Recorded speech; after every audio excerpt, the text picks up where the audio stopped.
Have you ever wondered how Mela started? Wondered how it all began? Whose idea it was and why we come together to celebrate cultures and traditions that have been passed down so lovingly from generation to generation? Well, it's an interesting story and one that's been lost to oblivion by the passage of time. But today, as it's a special occasion, and if you are willing to listen, then I am willing to share it. Many years ago, there was a realm made up of 4 very distinct peoples. They coexisted peacefully. Each tribe had their own values, culture and traditions, and most importantly, their own annual celebration of different times of the year. The first of these 4 tribes were the most grounded people. The Uthran, as they were known, gathered together in the coldest, darkest months of wintertime. They excelled at literature, poetry, and political and philosophical discourse. Celebrated orators displayed their wit and intellect at large public debates that started in the morning and finished late into the evenings. They held makeshift markets where exquisite breads, clay pots, and earthenware glazed in hues of blues and green were sold. A few months later, in the spring, it was the turn of the Aryans, or the Dreamers. They gathered on the same plains to share stories of myths and legends. Costumed dancers performed in front of masses of crowds.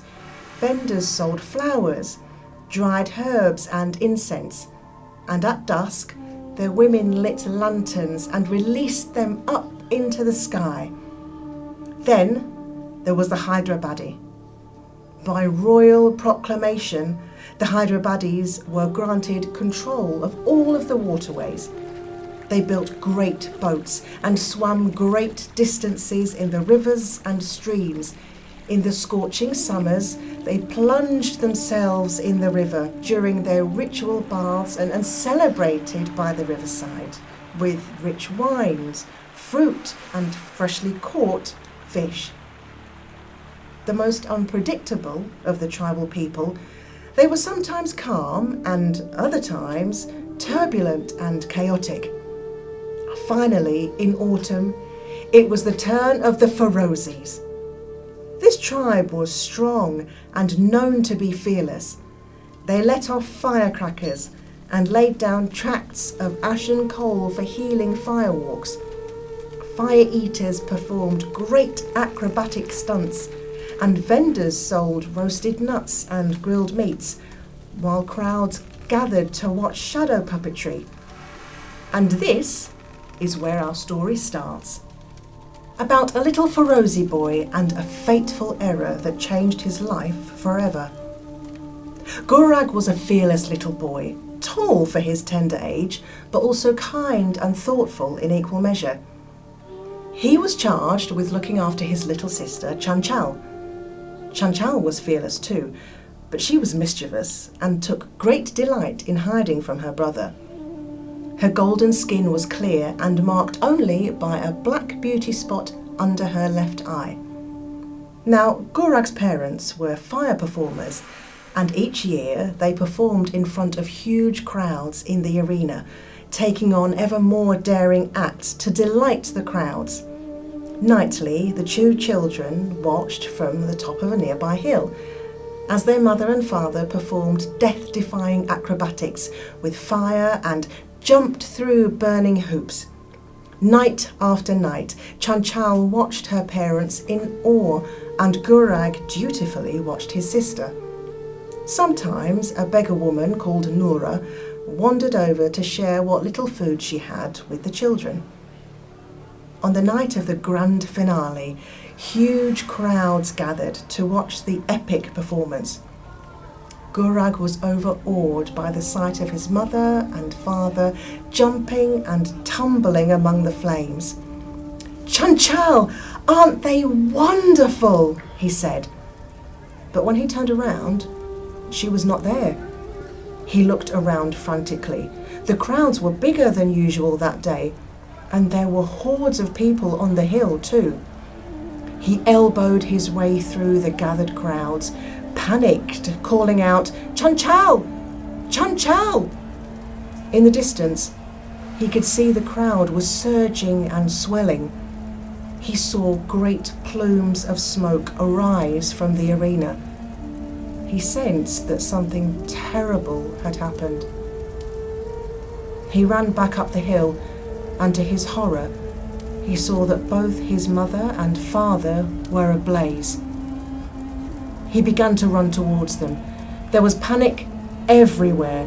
Some Ferozis were falling over themselves trying to escape, and others were bravely battling the blaze. The inferno was like an enormous tiger, roaring its way through the plains, consuming all human life in its path. As he ran towards the fire, Guraag was scooped up by Noura, who retreated him back to safety. "Please let me go. I have to find my sister, my parents," Guraag cried. "You cannot. It is too dangerous," said Noura. She consoled him all night. The morning came, and Noura and Guraag went in search of his family. The lush green plain had been smoked to ash. There was no trace of either Chun Chao or their parents. The Ferozis that were left told them that the charred bodies had been piled up for people to retrieve their loved ones. Noura dragged him away from there as he cried out, "I am taking you away from this pain and misery. This Mela is no good for you," she said. Noura became a good mother to Guraag. She immediately took him to the next town where they begged for food and drink. Noura had been of noble birth and fallen on hard times. An excellent horse rider and markswoman, she taught the young Guraag all that she knew. They travelled further and further away from his hometown and soon started teaching their skills to people who were willing to pay them. Guraag grew strong and wise, whilst Noura grew old and weak. Soon, Guraag forgot about his homeland, but a deep sorrow remained in his heart. They travelled to the farthest reaches of the land, honing their skills and teaching one and all the benefits of good health. Guraag was a talented swordsman too. He taught himself to cast the most exquisite daggers and swords. Noura bejewelled these with precious stones that they had traded and collected during their travels. Unbeknownst to Guraag, trouble was brewing back in his homeland between the tribes. It was alleged that a small group of Hyderabadis aided some of the rebel Ferozis and had infiltrated the celebrations with a mutinous aim of burning it to the ground. Dangerous yet fragile alliances were made and broken between the tribes, and riots broke out in the spring. Each seasonal celebration after that was besieged with problems. It started with protest marches and ended with rummaging, looting and destruction. All 4 tribal leaders perished in these troubles, and each successor flaunted the ancient rules. On hearing this, the king sent troops to set up a permanent camp there. This put a stop to all celebrations, and the plains became a no-go area. Meanwhile, the extraordinary skills of Guraag the Great, as he was now known, did not go unnoticed by the king, who was by now much deteriorated in health. Impressed with his reputation, the king demanded an audience with Guraag and Noura. The king was in awe of his striking figure, resolute in his demeanour and masterful swordsmanship. but he was most impressed with his eloquence and power of persuasion. Guraag taught the king lessons about good health and mental and physical well-being. The king listened to this advice, and soon his health began to improve. As a reward, he gifted Guraag gold, treasures, and his own trusted steed, a white thoroughbred horse with a luxurious mane. The king requested Guraag to go forth across the lands to share his knowledge of good health and to use his diplomacy to bring peace to troubled regions. Guraag sets about to do his work and is met by skepticism and hostility. As a way to win over the people, he challenged them to a myriad of physical and mental tests. He invited the best of each tribe to compete with him in competitions of horse riding, dueling, archery, and debate. One by one, he defeated each tribe, and they were won over with his tenacity. And then the day comes when he rides into the great plains of his childhood. He recognizes it immediately. The grief hits him as suddenly he recalls that fateful day when he lost his whole family. Nora, riding by his side, also recognizes it and asks him to turn back. But Guraag rides on majestically, mounted upon his white steed with his bejewelled sword hanging at his thigh. The troops no longer had a stronghold in this area. Only a few army officials were stationed here now. The once black, ashen land he left as a boy was once again green. Guraag approached the leader of the troops, who tells him it is of no use trying to get the bitter and warring tribes to reconcile. He is told that the leader of the Ferozi, Gunjan, is a fearsome warrior and unyielding towards a reconciliation. Undeterred, Guraag approaches the leader of the Hyderabadis and then the Uthran, both of whom challenge him to a set of physical feats to test his skill as a warrior and as a leader. He wins over both of these tribes with great difficulty and is even more determined to reunite the four tribes. On hearing this, Gunjan sends word of a new challenge, a horseback duel, each rider armed with a blazing arrow. Nora hears that the leader of the Ferozis have a perfect aim and warns Guraag, ever fearful of his life. Unperturbed, Guraag accepts the challenge and prepares for the duel. On the day of the contest, Guraag mounts his horse and advances towards the plains. He recognizes the great hill and the arena where he once saw his parents perish. A crowd of Ferozis had assembled to watch the spectacle, and in the distance he saw a rider mounted upon a black horse. There was something familiar about the place. The crowds and the cheers. This was his homeland. But the cheers were for Gunjan. He was finally home. But now he was the outsider. A conch was blown to mark the start of the charge.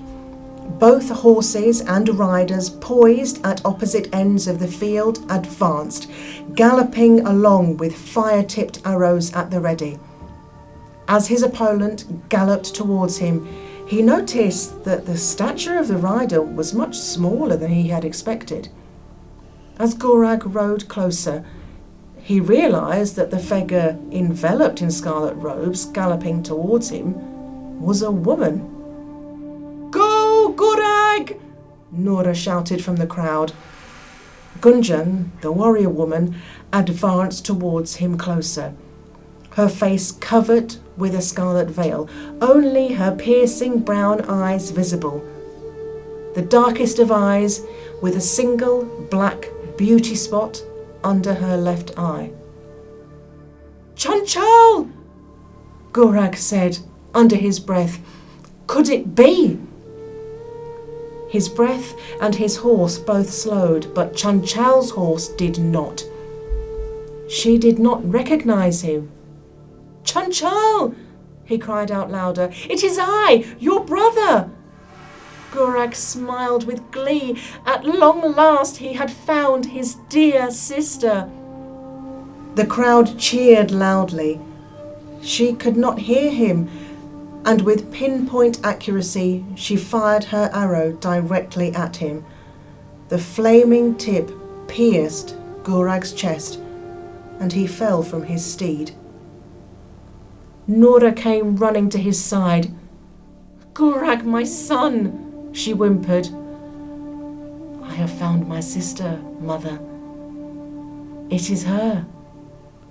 He pointed to the rider who was celebrating her victory. "No!" Guraag's mother cried as he lay bleeding. "I will soon be no more, mother. Please tell my dear sister that I am proud of her, and that my dying wish is to unite the 4 tribes. Tell her she must bring them together at this very place where I lay." "But why, my son?" Nora cried. "Because, mother, Mela is good for everyone." And with that, he took his last breath. On discovering that the man she had defeated was her own brother, Gunjan vowed to fulfill his last wish. She brought all 4 tribes together in a grand Mela at that very spot. To mark his legacy and sacrifice for the people, she led a torchlit procession through the plains, carrying his most prized bejewelled sword, riding on his white horse. And so, a wonderful Mela took place once a year, where the Ferozis joined in with the Uthrans and the Aryans and the Hyderabadis, and each tribe revelled in each other's traditions. New friendships and traditions were created to embody the spirit of unity and togetherness. A bejewelled sword became the emblem of the bond. Over time, and long after she was gone, the Grand Mela traditions morphed into a great celebration where all manners of food and wares were sold. There were games and music and laughter and dance. It became renowned as the annual highlight for all the people. And despite their skirmishes throughout the year, everyone came together to celebrate, because even they realised that Mela is good for you.